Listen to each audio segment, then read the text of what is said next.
Control shows that more Americans now die from suicide than car accidents. More than 38,000 people killed themselves in 2010. And the rate is up most among middle-aged Americans. From 1999 to 2010, suicide among people 35 to 64 went up 28%. That's well above any other age group. News 3's Matthew Searcy is in the newsroom with a closer look tonight. Matt.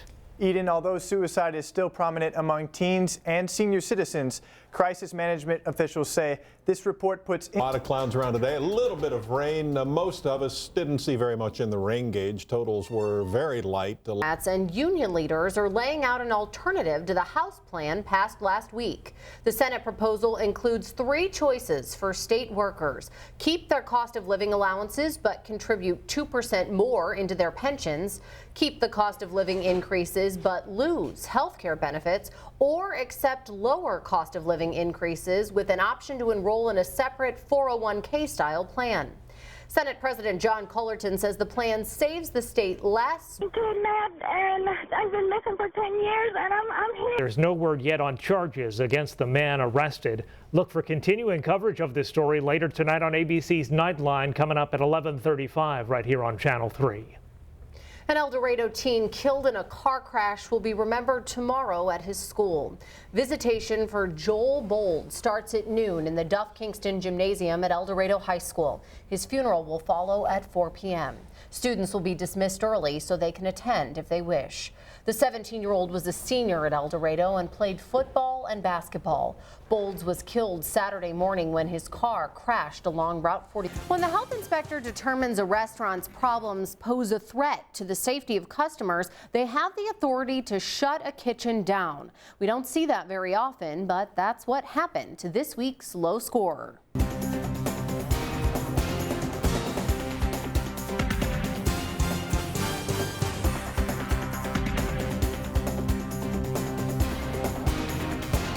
Maintained that she was unaware of her husband's activities. However, investigators continue to watch her very closely.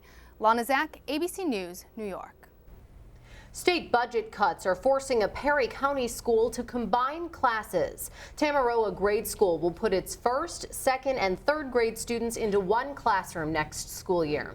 The school saw a $700,000 cut in state funding this year and expects a larger one next year. Johnston City Water Department. The former department supervisor is now suing the city. Jane Stallings says she was fired without cause. Mayor Jim Mitchell suspended Stallings without pay in October 2011 at Johnston City. A Williamson County car dealer will be in court next month for filing a false police report. Kevin Darnell bonded out of jail yesterday after his arrest on Friday. He's accused of reporting dealer license plates stolen when he actually gave them to customers. That's after the state took away his dealership license last week, accusing him of failing to process titles. The Attorney General also filed a lawsuit accusing him of ripping off his customers. Darnell is due in court June 3rd. In tonight's To Your Health, new recommendations for men concerned about prostate cancer. A top doctors group says certain patients don't need regular testing for the disease. Dr. Tim Johnson has the story. Federal regulators are calling for more restrictions on tanning beds. The Food and Drug Administration released the new proposals today. The agency wants to require that all beds have written cancer warning. It was rest versus rust tonight in the Game 1 of the Chicago Bulls' second-round playoff series with Miami. The Bulls were less than 48 hours removed from their Game 7 road win at Brooklyn to end the first round, while the Heat have been idle for more than a week since sweeping Milwaukee. Chicago shorthanded again tonight with Lou Alding and Kirk Heinrich both missing, along with Derrick Rose, who is yet to play this season. We head to Miami. The world champs getting back at it, and of course, deep out west, Golden State also pulling a surprise on the second-seeded Spurs. Warriors lead it by 7 midway through the third. On the slick stuff, Blues and Kings has just scored to take a 3-2 lead midway through the second period. Cesar Valera past 6 seasons. Across the area today, a light schedule on the Muddy Diamonds. Massac County remained unbeaten. The Lady Patriots blanked Callaway County.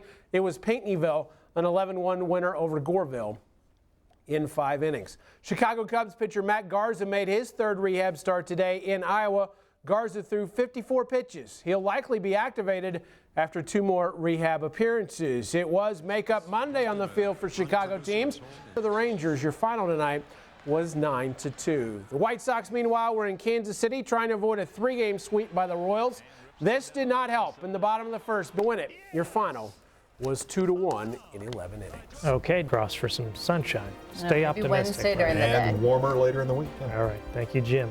Jimmy Kimmel Live is coming up next here on Channel 3. We'll see you tomorrow. Have a great night. Take care.